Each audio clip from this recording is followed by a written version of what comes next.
Ravi Prakash Siliconandhra hospital Kuchipudi super speciality వైద్య సేవలు పూర్తిగా ఉచితం. మాడుగులే కాకుండా మునగపాక మండలం నుంచి ఒక 8 మంది ఎంపీటీసీలు కూడా ఇక్కడికి ఈ సమావేశంలో పాల్గొంటా ఉన్నారు. ఈ ఎన్నికల్లో మనం చెప్పిన ప్రతి వాగ్దానం కూడా ఒక బైబిల్గా, ఒక ఖురాన్గా, ఒక భగవద్గీతగా భావిస్తూ మాట తప్పకుండా ప్రతి సంవత్సరము కూడా క్యాలెండర్ ఇచ్చి, ఇదిగో ఈ నెలలో ఈ కార్యక్రమం జరుగుతుంది, ఇదిగో ఈ నెలలో ఈ కార్యక్రమం జరుగుతుంది అని చెప్పి ఏకంగా క్యాలెండర్ ఇచ్చి మాట తప్పకుండా ఎన్ని సమస్యలు మనకున్నా కూడా, కోవిడ్ లాంటి మహమ్మారి కూడా మన రాష్ట్రాన్ని పీడించిన రోజుల్లో కూడా సాకులు చెప్పలేదు, కారణాలు ఇవ్వలేదు. ఎన్నికల్లో ఏదైతే మాట చెప్పామో ఆ మాట కోసం కట్టుబడి క్యాలెండర్ ఇచ్చి మరీ ఏ నెలలో ఏ పథకం ఇస్తామో చెప్పి మరీ బటన్లు నొక్కి నేరుగా ప్రతి ఇంటికి మంచి చేశాం. చేసిన మంచి ఎక్కడికి పోదు. ఆ మంచి ప్రతి ఇంట్లోనూ కూడా ఈ రోజుకి కూడా బ్రతికే ఉంటుంది. నెక్స్ట్ ఎన్నికలు వచ్చేసరికి మనం చేసిన ఈ మంచే, చంద్రబాబు నాయుడు చేసిన ఈ మోసమే ఒక కోపంగా మారుతుంది.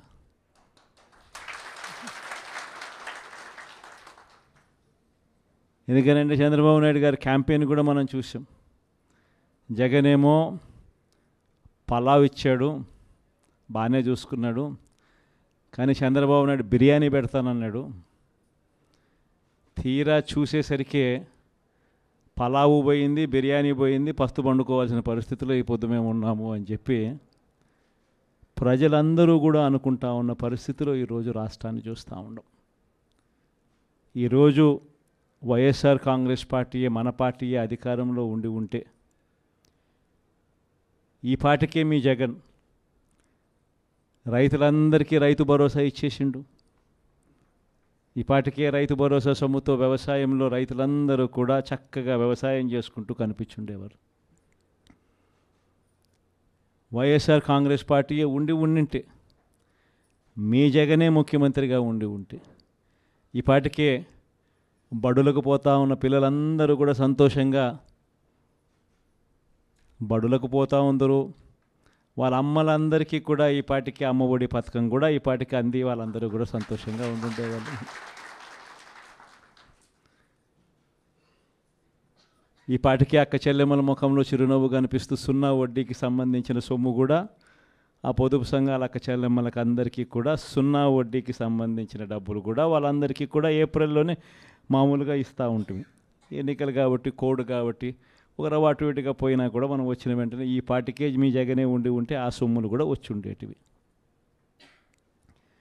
మీ జగనే ముఖ్యమంత్రిగా ఉండింటే, వైఎస్ఆర్ కాంగ్రెస్ పార్టీ మన పార్టీయే అధికారంలో ఉండుంటే ఈ పార్టీకి విద్యా దీవెన కింద ప్రతి పిల్లాడికి కూడా వాళ్ళు కట్టాల్సిన ఫీజులు ప్రతి త్రైమాసికం 3 నెలలకు ఒకసారి వాళ్ళకు సంబంధించిన ఫీజులు మళ్ళీ 3 నెలల లోపల 3 నెలలు అయిపోయిన వెంటనే ప్రతి త్రైమాసికం వచ్చే ఫీజులు విద్యా దీవెన కింద వాళ్ళ ఖాతాల్లోకి పడుండేటివి. వసతి దీవెన డబ్బులు కూడా పడుండేటివి. మత్స్యకార భరోసా కూడా పడుండేటిది.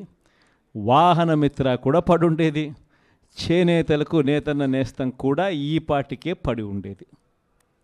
ఇది మన 5 ఏళ్ల చరిత్ర చూస్తే ప్రతి సంవత్సరం మనం ఈ ఆగస్టు నెలాఖరు లోపల ఇవన్నీ కూడా రొటీన్గా సాదాసీదాగా మామూలుగా ఎవరు చుట్టూ తిరగాల్సిన అవసరం లేకుండా మామూలుగా జరుగుతూ పోయేటివి.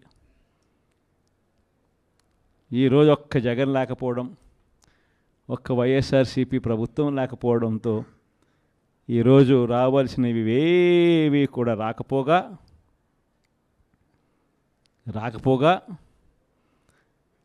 ఇంటికే వచ్చి తలుపు తట్టి చిక్కటి చిరునవ్వుతో ఇచ్చే పరిస్థితులు కూడా పోయింది. బియ్యం అయితేనేమి, పెన్షన్లు అయితేనేమి, అయితేనేమి వీళ్ళంతా కూడా ఇప్పుడు జన్మభూమి కమిటీల చుట్టూ, లేకపోతే తెలుగుదేశం పార్టీ నాయకుల చుట్టూ, వాళ్ళ ఇళ్ళ చుట్టూ తిరగాల్సిన పరిస్థితి మళ్ళా కనిపిస్తూ ఉంది. ఇచ్చిన ప్రతి మాట కూడా మోసం చంద్రబాబు నాయుడు చేస్తూ ఉన్నది అనేది తేట తెల్లంగా తెలిసిపోయే విధంగా తన పాలన సాగుతూ ఉంది. ప్రతి అడుగులోనూ మోసమే కనిపిస్తూ ఉంది. పిల్లలకైతే మొన్నటిదాకా ఇంగ్లీష్ గవర్నమెంట్ బడులలో టోఫుల్ ఒక పీరియడ్గా బోధన జరుగుతూ ఉండేది. ఇంగ్లీష్ గొప్పగా పిల్లలందరూ చదువుకొని నేర్చుకొని గొప్పగా మాట్లాడే పరిస్థితి ఉండుకొని IBA సర్టిఫికెట్లు సైతం వాళ్ళు పుచ్చుకొని ఏకంగా మన పిల్లలందరూ కూడా ప్రపంచంతో పోటీ పడేలా చదువులు ఉండే పరిస్థితి నుంచి ఈరోజు చంద్రబాబు నాయుడు గారు ప్రభుత్వం రాగానే టోఫుల్ పీరియడ్ను కూడా బడులలో నుంచి తీసేశాడు. విద్యా కానుక కూడా ఈరోజు అస్తవ్యస్తంగా పంపిణీ జరిగింది. ఇంగ్లీష్ మీడియం కూడా ఎగిరిపోయే పరిస్థితులు, ఇక ట్యాబులు కూడా ఇస్తారన్న నమ్మకం కూడా లేని పరిస్థితులు. అస్తవ్యస్తంగా ఈరోజు స్కూళ్ళు కనిపిస్తూ ఉన్నాయి. మధ్యాహ్న భోజనం కూడా రోజుకొక మెనూతో గోరుముద్దు ఇచ్చే కార్యక్రమం కూడా అస్తవ్యస్తంగానే తయారైంది. ఆరోగ్యశ్రీకి సంబంధించి ఇప్పటికే 1600 కోట్ల రూపాయలు బకాయిలు, జనవరి నుంచి బకాయిలు. మామూలుగా జనవరిలో ఏదైనా బిల్స్ జనరేట్ అయితే ఫిబ్రవరిలో బిల్స్ ప్రాసెస్ చేసి మార్చిలో మామూలుగా బిల్స్ ఇచ్చేస్తాం. అంతకన్నా ఎప్పుడు డిలే ఎప్పుడు ఉండదు. కానీ మార్చిలో కోడ్ వచ్చింది. కోడ్ వచ్చిన వెంటనే బిల్స్ అన్నీ పూర్తిగా ఇవ్వడం మానేసినారు. పూర్తిగా అప్పటి నుంచి ఇప్పటిదాకా రూపాయి ఇచ్చిన పాపాన పోల. ప్రతిదీ కూడా వ్యవసాయం అయితేనేమి, హెల్త్ అయితేనేమి, ఎడ్యుకేషన్ అయితేనేమి, గవర్నెన్స్ అయితేనేమి, డెలివరీ అయితేనేమి, ఇంటికే వచ్చి డెలివరీ అయితేనేమి, అన్నీ కూడా అస్తవ్యస్తంగా కనిపిస్తూ ఉన్నాయి. లా అండ్ ఆర్డర్ అయితే పూర్తిగా రెడ్ బుక్ పాలన జరిగిపోతూ ఉంది. అసలు లా అండ్ ఆర్డర్ ఉందా లేదా అనేది కూడా నమ్మకం కూడా ఎవరికి కలగడంలా.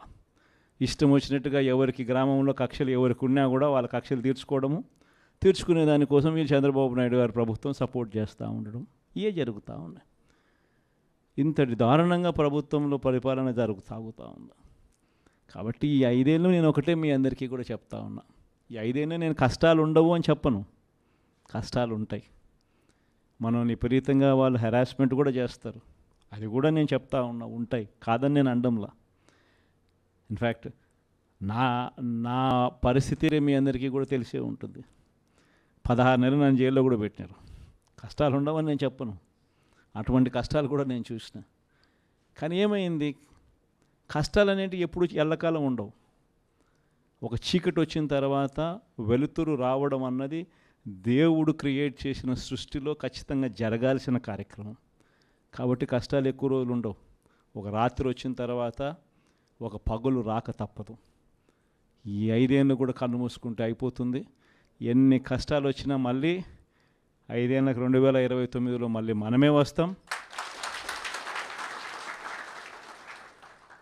మన ప్రభుత్వంలో మళ్ళీ మీరే మళ్ళీ ప్రజలకు సేవ చేసే గొప్ప పరిస్థితులు మళ్ళీ మీరు నేను అందరం కూడా ఉంటాం. మరిన్ని వీడియోస్ కోసం ఛానల్ ని సబ్స్క్రైబ్ చేయండి. లేటెస్ట్ అప్డేట్స్ కోసం వాట్సాప్ ఛానల్ ని ఫాలో చేయండి. అండ్ లింక్ డిస్క్రిప్షన్ లో ఉంది.